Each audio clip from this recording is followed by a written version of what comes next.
welcome members, officers, members of the public and members of the press. The first item on the agenda this evening is declarations of interest. Chairman, could I make a non-registrable interest in item 9? Thank you. Are there any others? Okay, thank you. The next item on the agenda is to confirm as a correct record the draft minutes of the meeting of the Council held on the 25th of May. I don't intend going through them page for page, but ask if there's any problems with them. If not, Councillor Legg.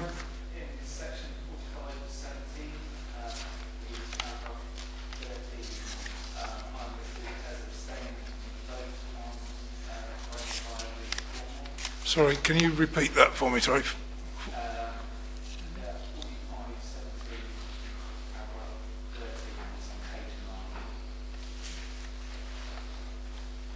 Right.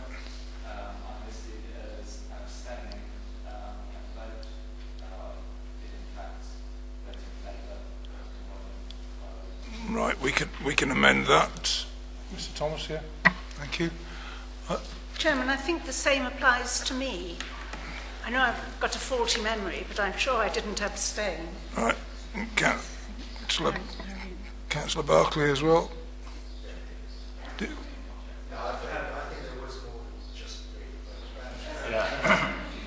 think Marion abstained on the ground she hadn't received the papers. It doesn't matter. You abstained as well. Yes, Marion abstained because she hadn't received the paperwork.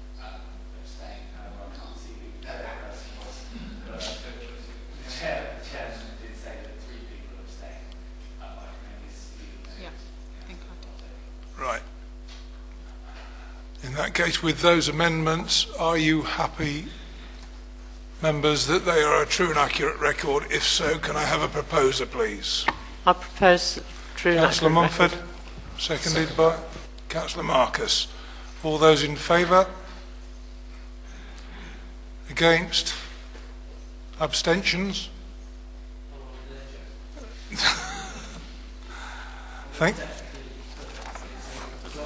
Doesn't matter, you can vote for them anyway. Right, the next item on the agenda is Chairman's announcements. I've got a few this evening. The first one is that I think it is incumbent upon this Council recognises the sad losses in the Grenfell Tower fire and wish to officially note our feelings and sympathy to all of those involved, that is victims, firefighters, police and everybody that is involved with it. It's an exceptionally sad day for the whole nation and it's something that this Council recognises as well. On a similar vein, I would also like the Council of the Isles of Scilly recognise the losses in the recent terrorist attacks.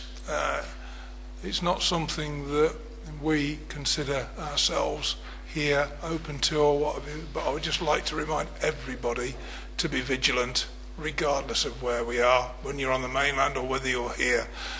It's not something that we wish to on anybody, and there's an awful lot of people lost their lives recently, and I think it's still something that the Isles of Scilly, the Council of the Isles of Scilly needs to recognise officially. That is why I am making a notice this evening.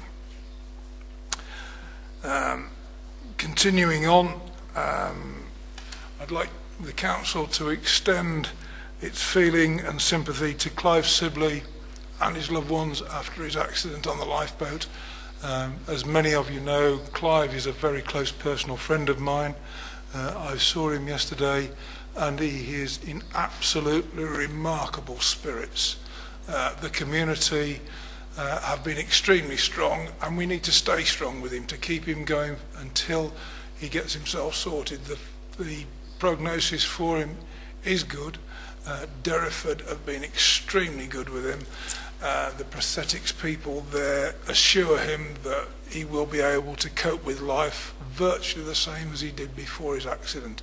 The one thing he may not be able to do, and he'll still be able to fly and drive cars and kiteboard and everything that he does normally. Apparently he might not be able to hire a car abroad, but his reaction to that was, I shall be taking the wife anyway. So our feelings and empathy extend to Clive and his family. On a couple of lighter notes, we've just had the Otillo swim run, an extremely well run and successful event, and I've had nothing but positive feedback from that, and I'd like to congratulate the organisers of the Otillo swim run along with the Island Partnership, who have done a magnificent job in organising that, and we hope to see them on the islands for years to come. The last one of my announcements is happy birthday to Councillor Legg. It's today.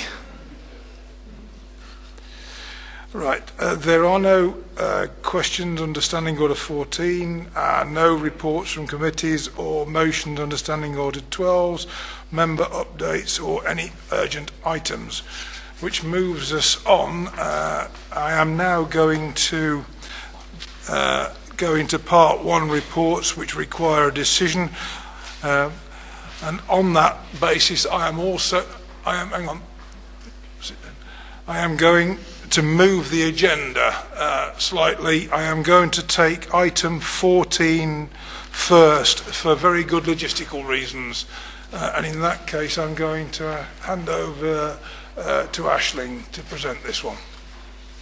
Thank you, Chairman. The really good logistical reason is Sanchez at judo, and I've got to get her. So thank you for bearing with me. So this paper follows on from the changes in governance to Children's Committee. So as you know, all key decisions and scrutiny and challenge of local authority children's services will still go through full council, but there is a statutory duty under the Children's Act to cooperate. So obviously we don't have co-opted members on full council, so this is the kind of model by which we can make sure we fulfil that duty, and actually will also be a useful forum to discuss kind of joint working and integrated commissioning. There's no statutory guidance on how you fulfil that duty, but this is best practice. It will meet 3 or 4 times a year. And to make good use of everyone's time, I've also suggested that the corporate parenting panel is tacked onto those meetings.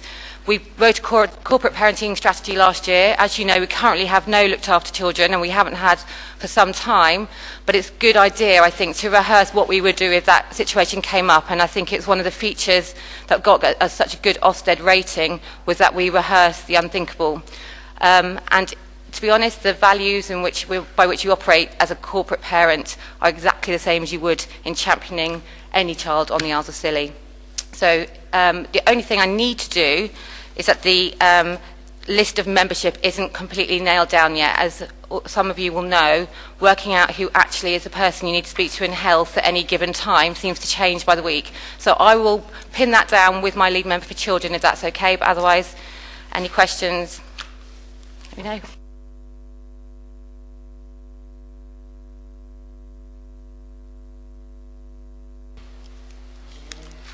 Chairman, I welcome the terms of reference for both the boards, particularly like the fact that the Youth Parliament member is included in the Children's Trust Partnership, and I think we need to be responsible for making those meetings meaningful for all those individuals, particularly young people who participate, to make sure views are heard. And I just wanted to take the opportunity as well to remind members of the importance of doing mandatory safeguarding training as well. I spoke with Aisling last week. We thought we could repeat the session which took place very recently, perhaps when the meetings are in the morning, to coincide those opportunities for members to participate, to give them a better understanding perhaps of some of the work which will be discussed by these boards.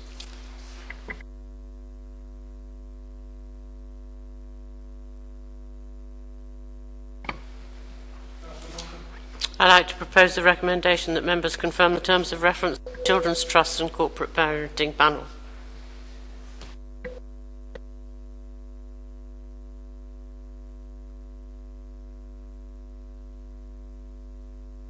Sorry, seconded by Councillor Grottick. All those in favour? I think that's unanimous. Thank you very much. Okay.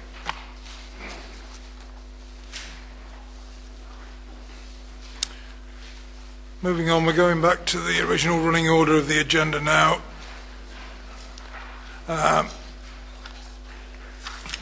Item number 9 on your agenda, planning application, Roanoke, 9 Porth Cresser Road. Can I just remind all members, please, that the decision has to be based on material planning considerations. That is a legal requirement. Okay, thank you. Thank you, Chairman. This is an application for a two-storey rear extension with a hipped roof and alterations to the front elevation. The application is a resubmission of a previously refused scheme which has been amended through the removal of the dormer window extension and a hipping of the roof at the rear. As you'll see from the report, the application is being reassessed, and by virtue of its detrimental impact upon the privacy and amenity of adjacent and adjoining residential neighbouring properties, as well as the impact on the wider character of the conservation area, the application is recommended for refusal for the reasons set out. Any questions? Questions and debate, please. Okay. Can I just explain? This is showing you the evolution of the plans. So we've got the original deferred application, then it came back as amended and was refused. And this is the refused scheme on this side and the amended hipped roof on this side. And then you can see it from the side. So original, amended, and now before you.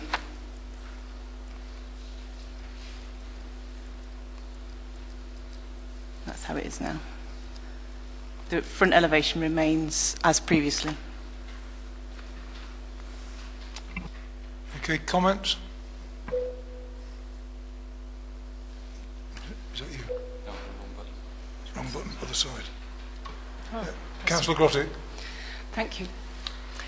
I was waiting for colleagues because I'm actually going in a moment to propose that we defer this application. This has been a bit of a long-running saga, and I do recognise that there are both objectors and supporters, and it is finely balanced. I also recognise that we must discuss the planning, make our decision based on planning grounds. But I do think, hopefully, that there might be some room for an accommodation whereby a young family who wish to stay in this particular property could have some extra living space but still modify it a little bit more so that it was acceptable. My issue before was the extension at the second floor level, and my reservations around that second floor level still remain. I have to say, on a personal level and on planning grounds, I believe that there actually is no real issue with the amendments to the front. I don't see why houses have to match as long as they fit within the conservation area, and I don't see why those suggestions wouldn't. So I'm going to propose that this application is deferred.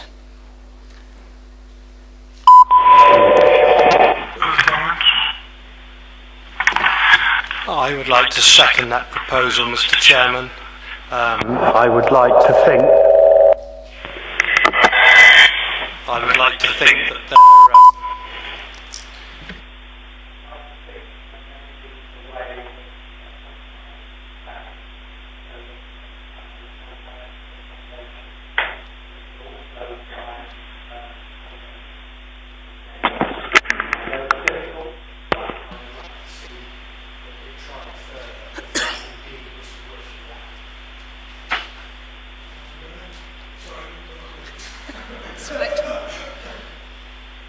I would support deferral too.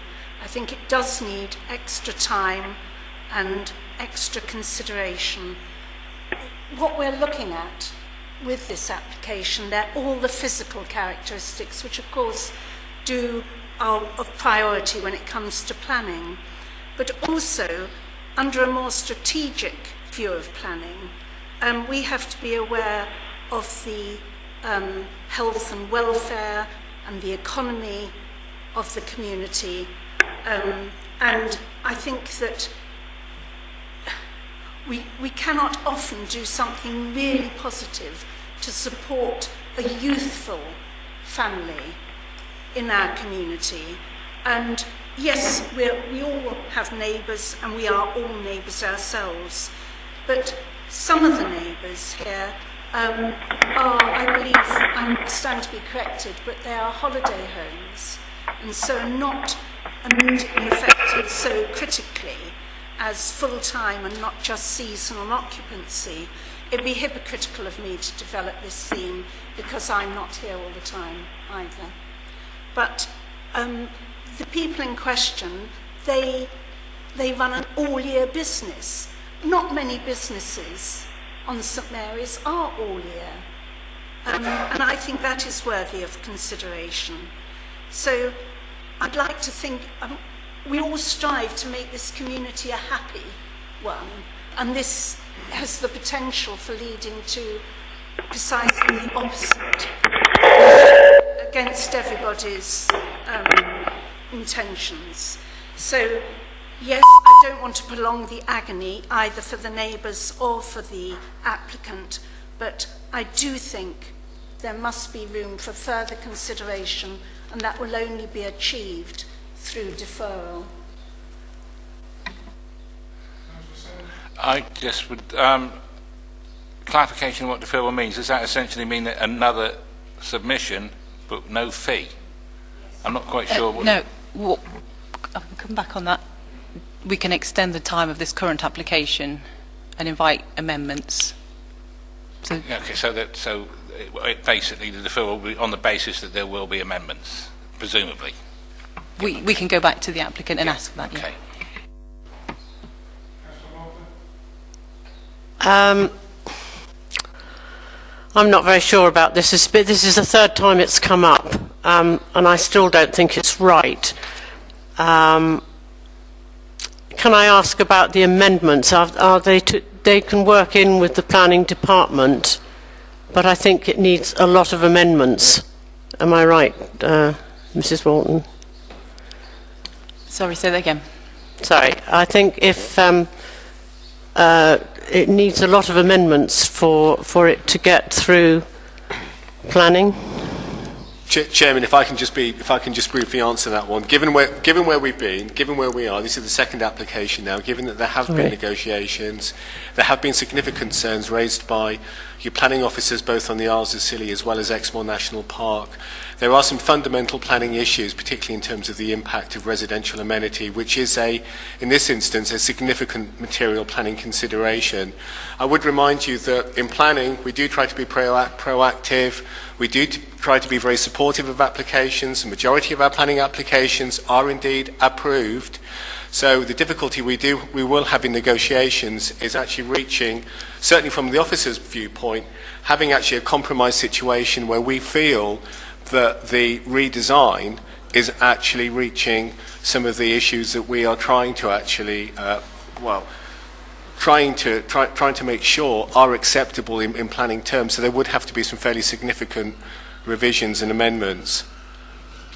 Are you almost saying that it really needs a new set of plans? Potentially.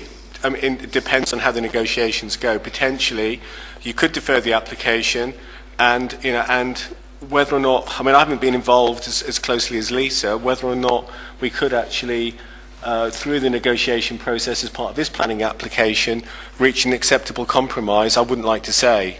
But there would have to be fairly significant changes to actually address certainly the residential amenity issues, in my opinion.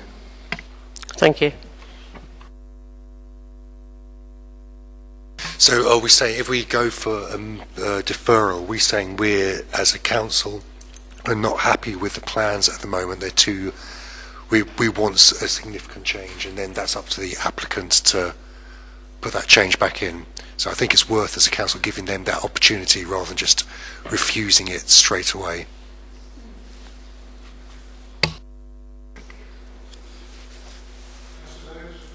Well, thank you, Mr. Chairman.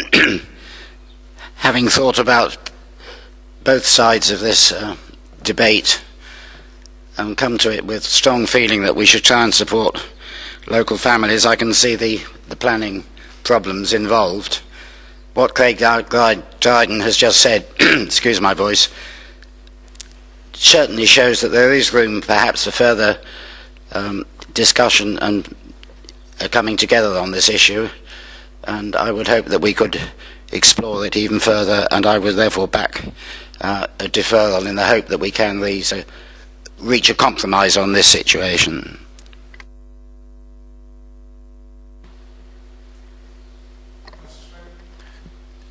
Yeah, I think this is a very interesting example. I think in principle, I think deferrals are problematic. I think it's good to be decisive.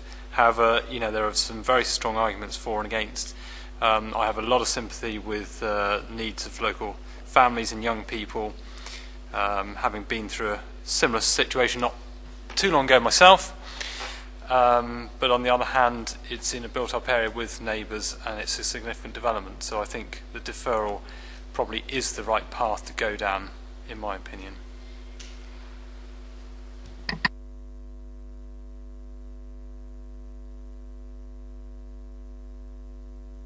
We have a proposal for deferral.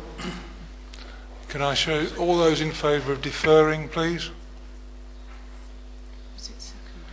Yeah, it was seconded. Against? Item is deferred. I wanted to abstain. Oh, sorry, I forgot, Steve. I thought well, there's one abstention recorded as well.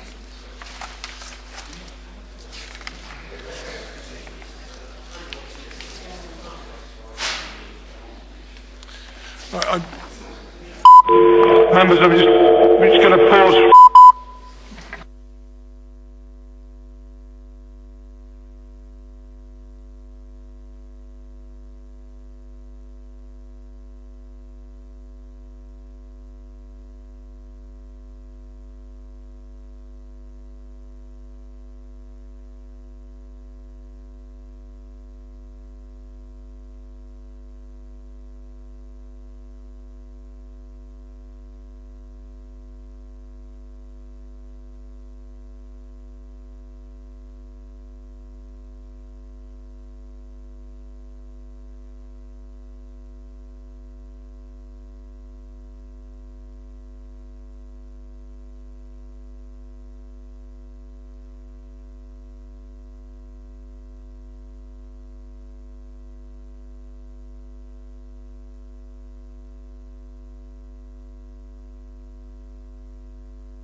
Andy, are you there? Good evening. Yeah, this is Troy calling. Can you speak up again? We could hardly hear that one. How's that? Is that better? Much better. Much better, thank you, Andy. Members, can I just ask you, as a housekeeping exercise, to only have one red light on at a time, else we'll get feedback and we won't be able to hear Andy Brown. So when you want to speak, I'll call you to it. Can you signify by raising your hand rather than putting your light on, and I'll call you to speak as and when. Okay. Are you ready to proceed, Andy? Yeah, happy to proceed, yeah. Lovely. Item 10 on the agenda, and I call Andy Brown to present the paper. Thank you. Thank you, Chair. So this report is a financial update report to the Council, and it's respect of the financial position. More personally, in response to the recommendations that were raised by the external auditor under their Section 24 powers, and how we as a Council are progressing against those. You'll also note in the recommendation that regular update reports are received by the Council from myself in terms of the progress against those Section 24 recommendations. Clearly they will feature as quite a prominent part of the progress when we get to the audit for the 16-17 accounts. So the report is an overview of the current position that the Council is faced with its finances. And that is laid out under Section 2.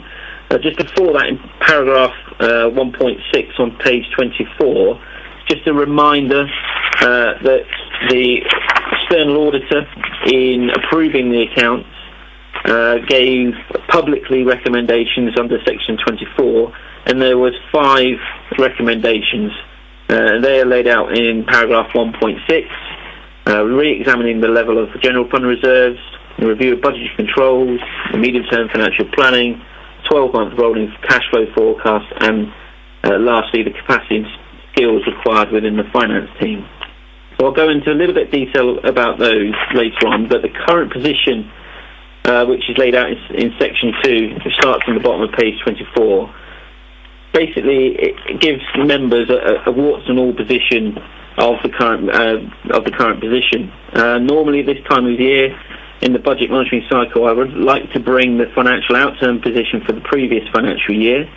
The last financial update report, which went to Council on the 7th of March, we provided a forecast, which forecasted an overspend of around 800,000, which would be reduced to just under $500,000 by the use of trading account surpluses. Now, that report was heavily caveated based on the known issues within the system and the control environment.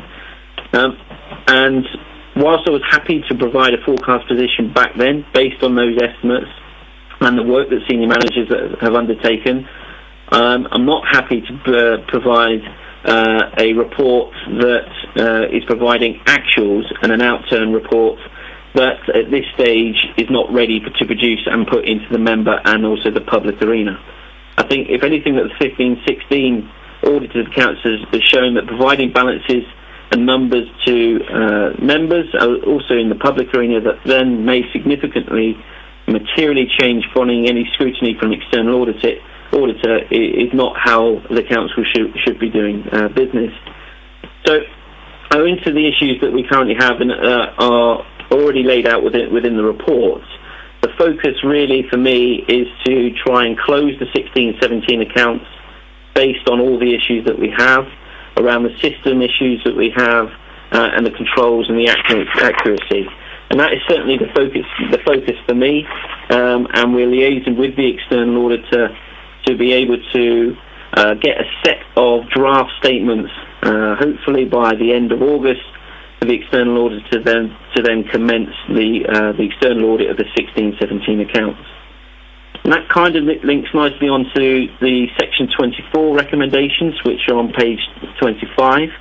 I'll just cover off quickly the level of general fund reserves. We have addressed that as part of the budget that was set on the 7th of March, and we've looked at previous recommendations that transferred a level of earmarked reserves and the majority, rather, of unallocated grants that were identified as part of a review that would then go into the general fund balance. That will increase the general fund balance to over the £1 million risk assessed level.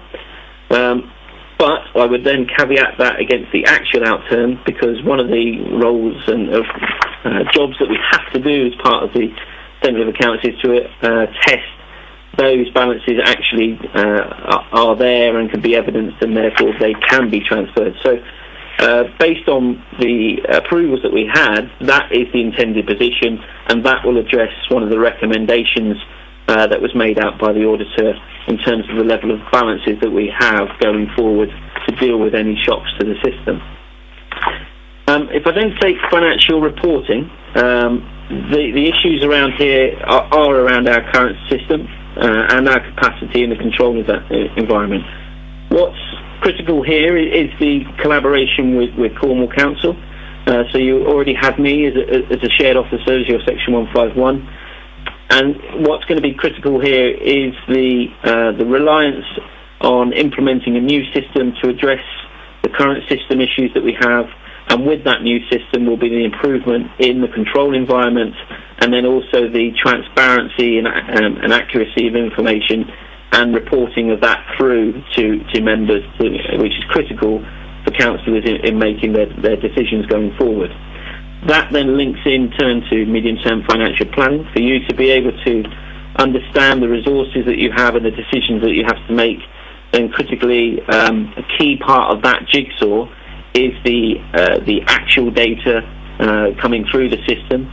We can still plan for the future in terms of we know what resources are coming through with our council tax and our business rates, and more importantly our government grant, but then we need still the accuracy around actual data to put all of the jigsaw pieces together and make decisions going forward. In terms of cash flow, obviously it was quite clear to me that there was an issue with cash in terms of monitoring, and cash flow is key to any business and ensuring we've got enough cash to pay our staff, pay our suppliers, and it's a matter of course for any council to look at cash flow and then to borrow temporarily under their treasury strategy to be able to ensure that they can manage that cash. One of the issues for the council was that our treasury strategy didn't allow for this. We corrected that in January, and then following that, and it's detailed in the report, we borrowed temporarily from Middlesbrough Council to ensure that we had enough cash over the period, over the financial year end, where there is less cash coming in, but there's more cash going out. That is just normal day-to-day management of the council's cash position, and it's a normal case of business that happens across other councils across the country.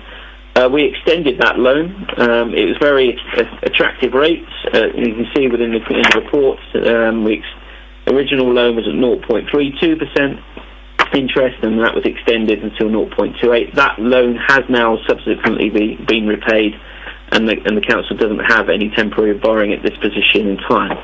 Part of that was due to the fact that we have been successful in securing £1.1 million worth of funding from central government to address the transformational issues that this council was successful in highlighting to the government as needed addressing. One of those is the financial systems, which I've talked about, but also the information technology, the infrastructure around the IS solution, which is also critical as well. Lastly, then, in terms of financial capacity and skills, it's been a key issue for me. The staff have left the finance function recently. They haven't been replaced. It puts additional pressure on the remaining staff that are there.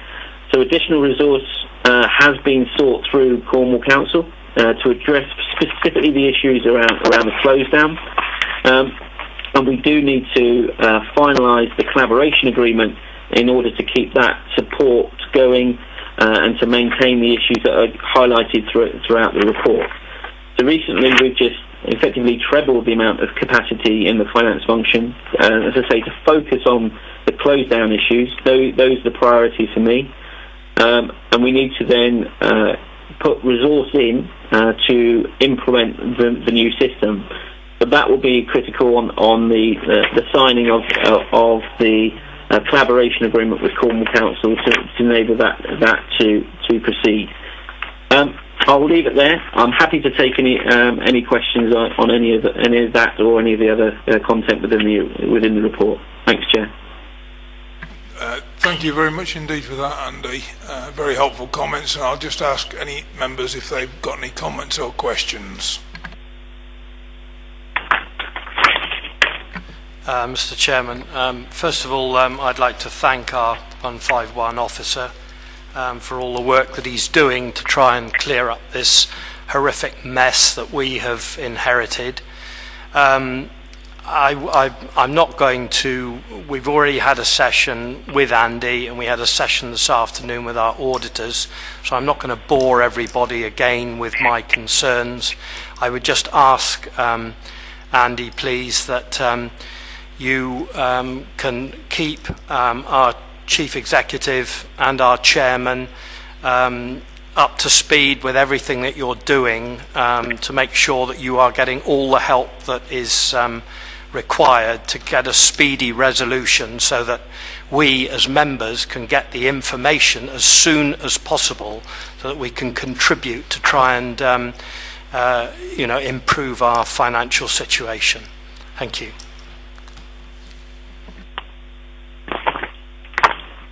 Excuse me, is it okay to respond to that, Chair? Yes, please do.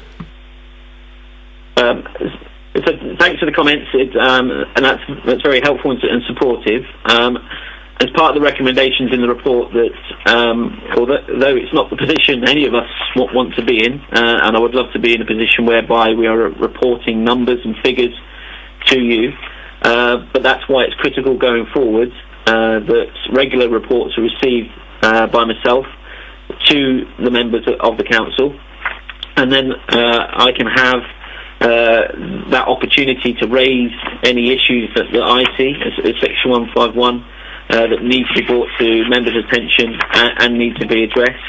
I already have regular updates with the Chief Exec in terms of the position, and are raising therefore weekly with him any issues as well.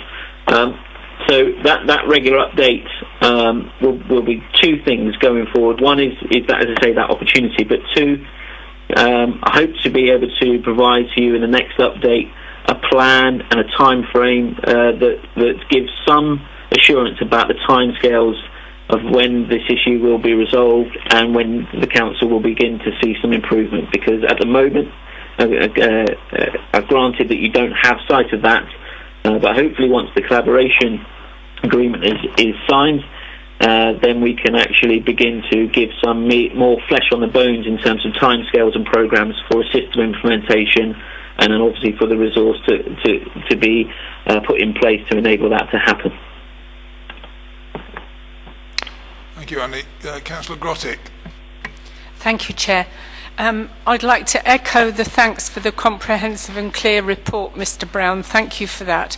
Can I draw colleagues' attention to the end of page 27 at 3.24? Mr Brown acknowledges a longer-term solution will be required in terms of our financial resilience here. Have you any idea of the time frame on that, given that we are having moves within the staffing of our financial department here at the moment, or very shortly?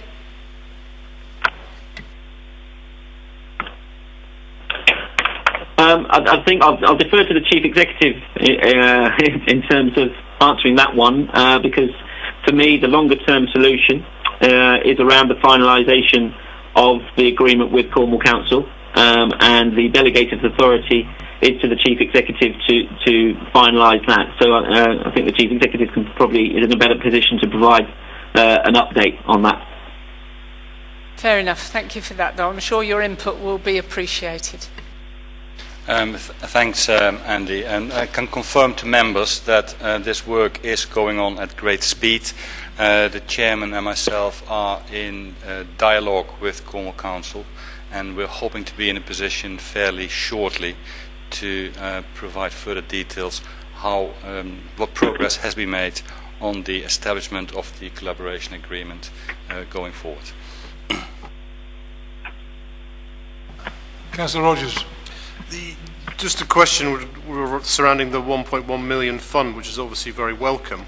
It's just asking whether that fund will have and be explained to members exactly how it is going to be spent and who controls that spending. Does that lie with the Section 151 officer or the Chief Executive? No, that 1.1 million fund is specifically reserves. That's not something that is there to be spent willy-nilly at all. It's something that we have got not a statutory duty, but a responsibility to have reserves. Basically, it's for rainy days, just in case. But we were well below the recommended levels by SIPFA, down to less than £500,000, and we needed to consolidate that fund back up to the levels of 1.1 million. Sorry, Chair, but I think I don't think you've got my question there. I'm looking at the 1.1 fund that was awarded to the council. Yeah, sorry, I think you've missed my point there. And looking at how that is going to be managed going forward and where the responsibilities lie and the information. Yeah. Thank you. I'll answer that question. The 1.1 million is not a revenue element of our budget. It's a specific allocation that has been awarded by government following discussions and a formal bid to government to improve the systems, adopt the different new processes and improve the capacity of the finance function. So therefore, the spend of that 1.1 million is determined by the application made to government and is monitored as such by government going forward.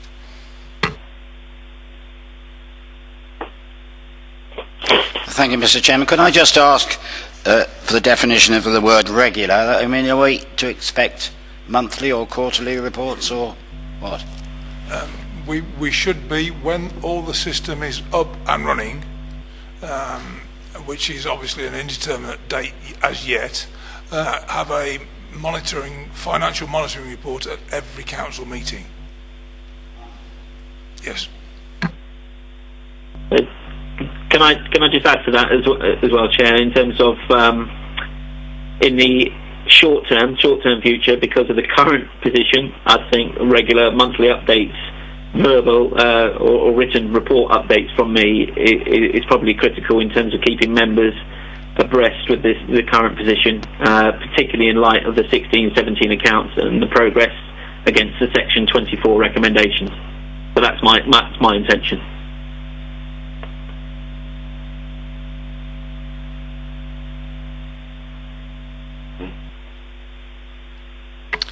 Thank you, Chairman. I had a query relating to 3.21, which, if I understand the wording, is about converting what we've spent into future borrowing. And I wondered if Andy could just give an indication of what that figure could look like.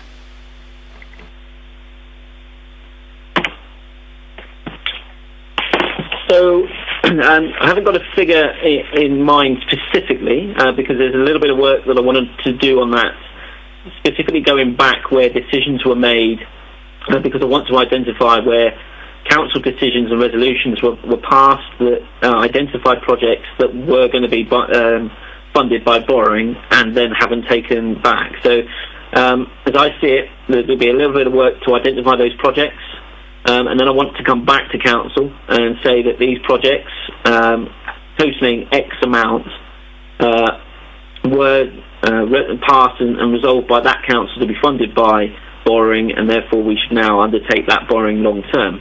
What I can tell you is that we have this indicator within our treasury strategy, which is effectively our borrowing level, and that suggests that we should have long-term debt at around the 5 million figure. So at the extreme sort of maximum, it won't be any more than 5 million, but it'd be somewhere between 0 and 5, if that gives you an indication. But just to give a bit of context, there's a piece of work that I want to do that identifies those projects, and I intend to come back to council to say these decisions were made, and we now need to undertake those decisions and undertake the long-term borrowing associated with those.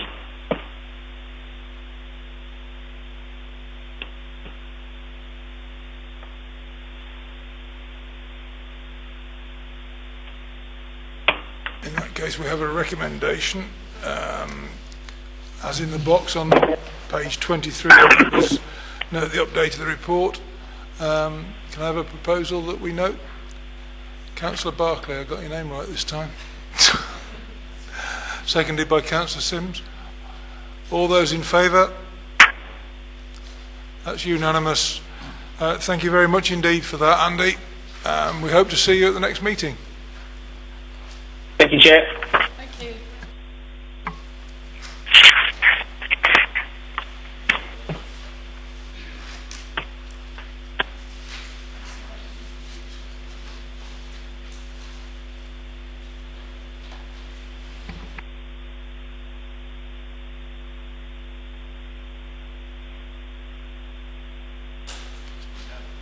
Excuse me, Andy, are you on your own? Are you with Richard Williams?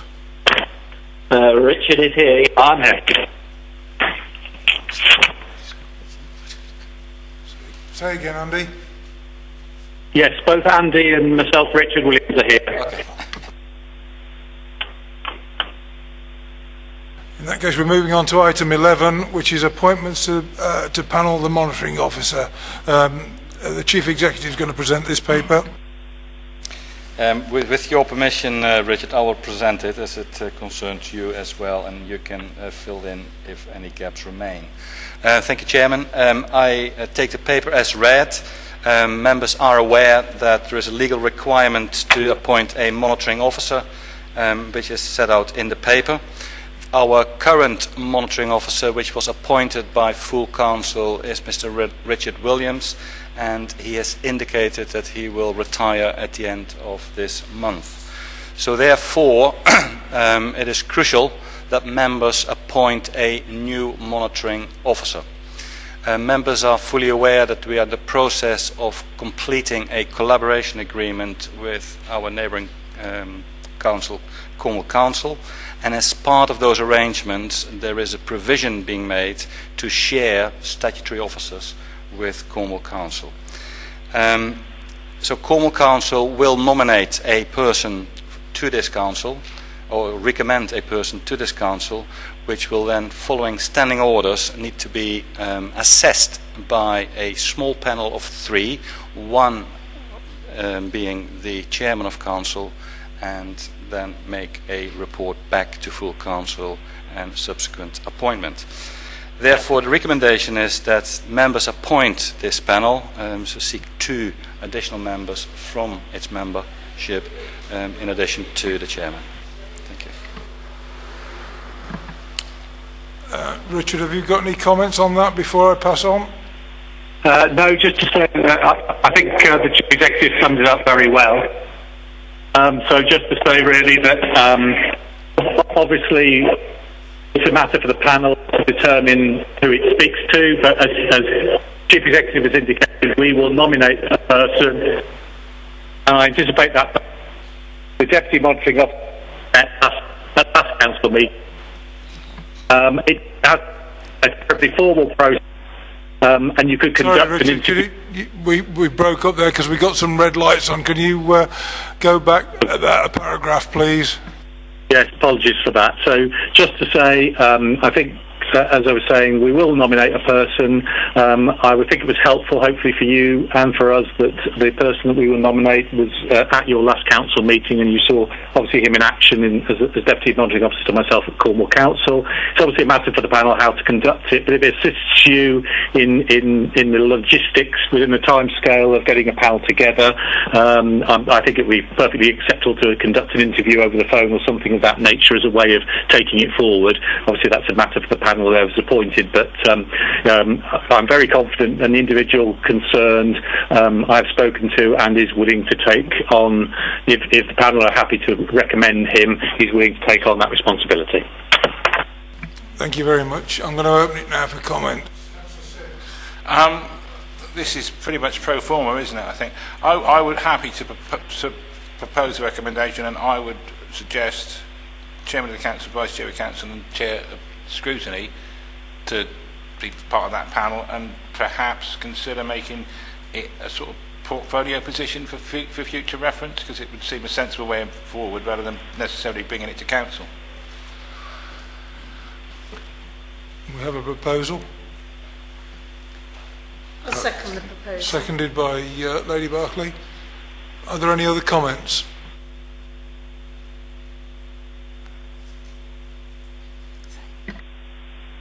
In that case, I'll take it to the vote, and the proposal is that it's Chairman, Vice Chairman and Chairman of Scrutiny. All those in favour? And that's unanimous. Thank you, Richard. Thank you, Andy. I think we're finished with the call now, are we?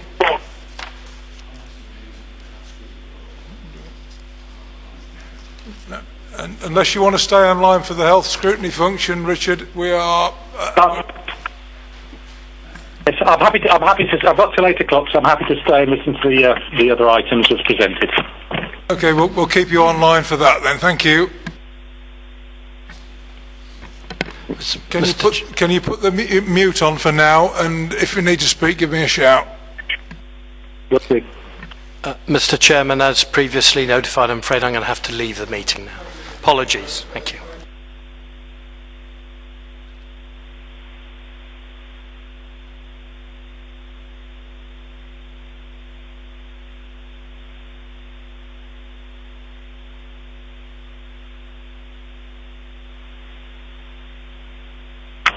However, Bob has suffered a bereavement, so he's not with us. So the Chief Executive is going to present this one. Thank you very much.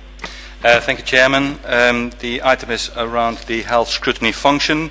Members will be aware that local authorities do have a statutory health scrutiny function, but the way that this is being delivered is entirely up to the members to decide how to do this.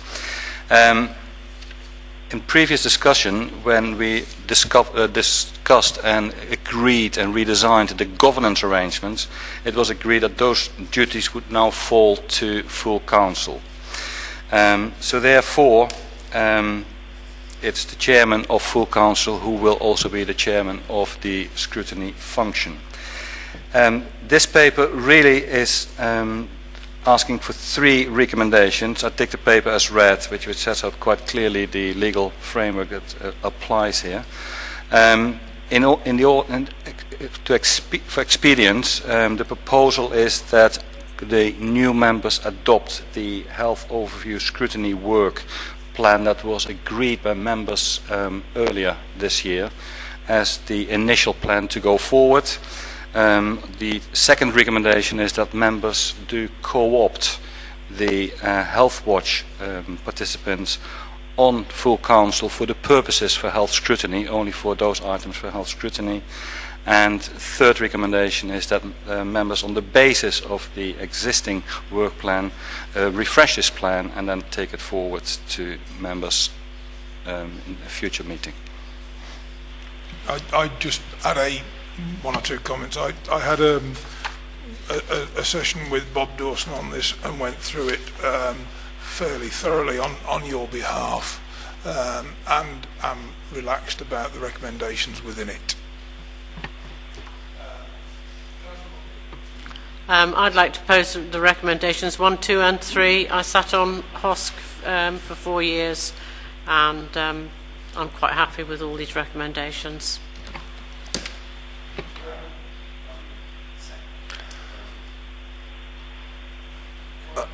I'd just like to reiterate the importance of HOSC and the power that committee has for holding providers of healthcare to the islands to account.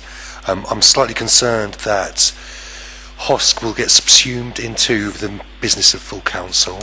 I just want to make sure that we have guarantees that there will be enough time and resource given to staff and to members to ensure that items are considered in the appropriate manner and with the appropriate importance. We have achieved certain good things in HOSC in the past, and we need to ensure that is carried forward in the future. Just a comment from the chair on that one. That was one of the things that I brought up with Bob Dawson when I spoke to him about it, and it will be incorporated in the work plan. And obviously we've got a workshop coming forward so that we can reinforce that within the workshop if necessary. I think it's been seconded already, but I would second it. The only concern I have is the chair of council chairing it. Now, not that I'm saying you couldn't do it, but I'm just slightly worried about it being spread too thin.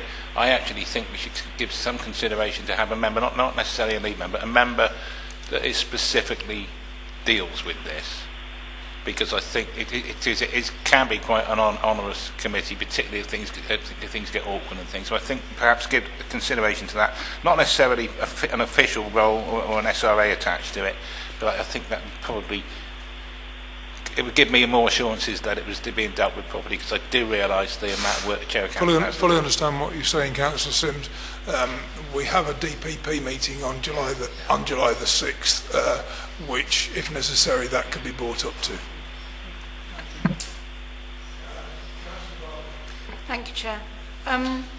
I would endorse what Councillor Sims and Councillor Marcus have just said, because unlike the scrutiny committee, what is going to be scrutinised is often the work of other agencies and will need very careful investigation and monitoring and handling, and it does need to be given a great deal of time and expertise, and I would hate it to be, as one councillor said, subsumed into the work either of full council or the scrutiny committee. Trust me, from my position at the moment, I would be delighted if that was the case. Only from a workload level. You sort of have to be a dog with a bone with this one sometimes, I think.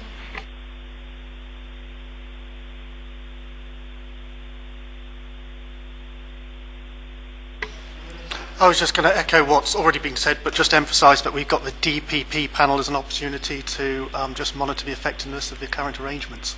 And I think every time I have a discussion with anyone about health, there seems to be a Pandora's box that every time we look a bit deeper, we find something else. So.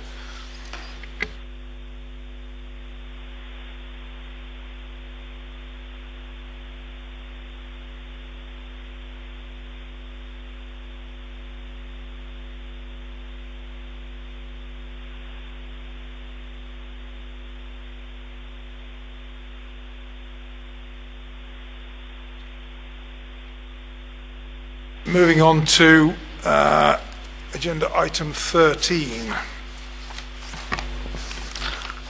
Thank you, Chairman. Yeah, these are very straightforward changes to standing orders, but they are changes nonetheless, so they need to be ratified by Council.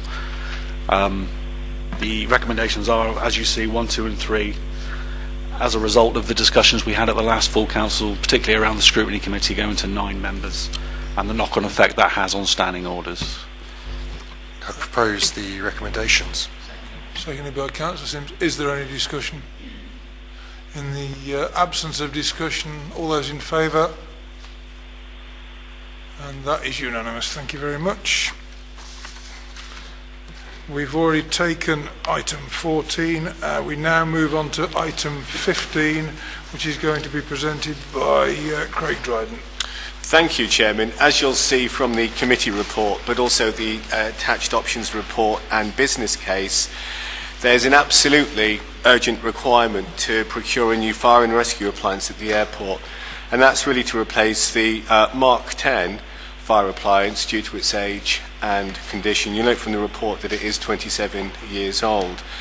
And it's really important that we meet, obviously, the specific regulatory requirements set about not just through the international aviation authorities, but also, of course, the Civil Aviation Authority as well, and ensure that the airport continues to operate and function safely as a Category 3 airport, which obviously has its own specific requirements, to actually provide the right level of fire and rescue cover.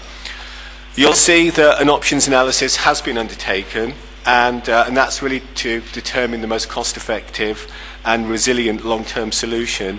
And on the basis of that analysis, it's recommended that the most appropriate solution would be to implement option B, not option 2 that's set out in the report, which is obviously to purchase a new purpose-built fire appliance, and that should be funded through the borrowing from the Public Works Loan Board.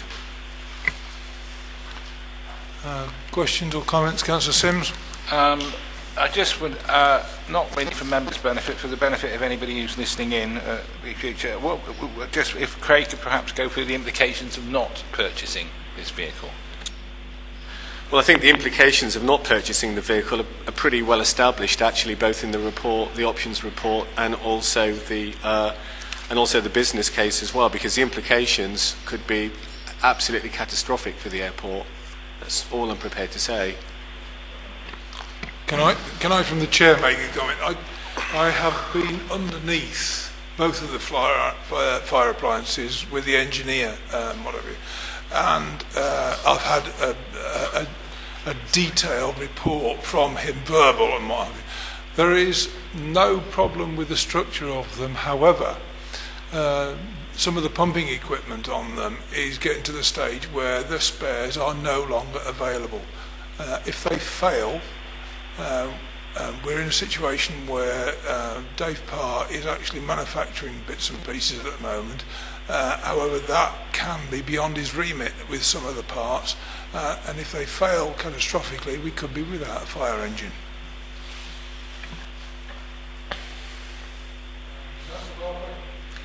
Thank you. I would support. There is an element of risk. That risk, I think, is well documented again, actually, within the paperwork. But as the real risk, actually, is not purchasing, or certainly not starting the procurement process as quickly as possible. So the specification has already been written. It might not take as long as 18 months. It really depends on manufacturers out there. But the difficulty we've had, and the reason why it's taken us probably as long to reach this to committee, is because we have been looking for a second-hand vehicle to tie us over, but it's actually proven completely fruitless. And I have to say, we have wasted a fair bit of time actually trying to purchase a second-hand vehicle. Had we known 18 months ago how difficult that process would have gone, this report would have been with members 18 months ago. That's how urgent it is. But we just have to really, as far as I'm concerned, crack on and actually procure and purchase a vehicle as quickly as possible. Unfortunately, the process will take as long as it takes, but certainly that will be one of the quality indicators when we actually analyse and assess any tender submission. I'd just like to add a few words to what Craig has just said, is that when I was chair of Teddy, we were looking at this as second-hand and the new manufacturer. This is a one-off engine that is not made off the shelf, so it's got to be started from scratch. There are no such animals as standard ones that will fit round our country lanes and fit round the airport. That's part of the problem with it. It's got to be smaller than the standard ones that are off the shelf, so it has to be completely custom built. There is no other option. Yeah, thank you. Just sort of in the interests of value for money, I'm glad we're having this discussion around second-hand vehicles, and I understand that it must have been a very frustrating process about looking for and not finding second-hand vehicles. The difference in value is around 150,000, so I don't think we should make this decision of spending that extra money lightly. However, accept obviously the critical need for a new appliance. I would just flag up on page 70 a sort of slight inconsistency looking forward in terms of replacing the Carmichael. It is actually suggested that a second-hand vehicle at an estimated cost of 100,000 could be found. Given current difficulties in sourcing one at the moment, then I just flag that up as a kind of budgeting thing going forward.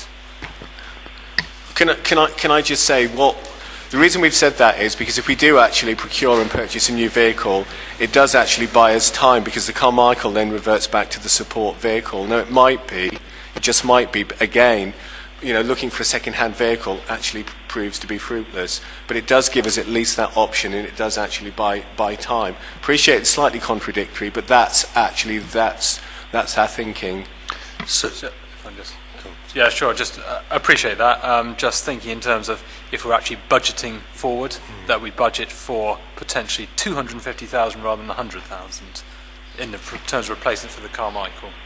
And Chairman, just to add to that, that's exactly why we do have an asset replacement plan, and of course that will be subject to review. So if at the time it's looking actually there's some difficulties in terms of actually purchasing a second-hand vehicle, then obviously we'll have to come back to members and actually adjust the investment plan, and that of course will have implications in terms of our fees and charges. So it's all so we are keeping reviews in terms of that the investment in asset replacement plan, which is why it's really important to have a 20-year plan moving forward.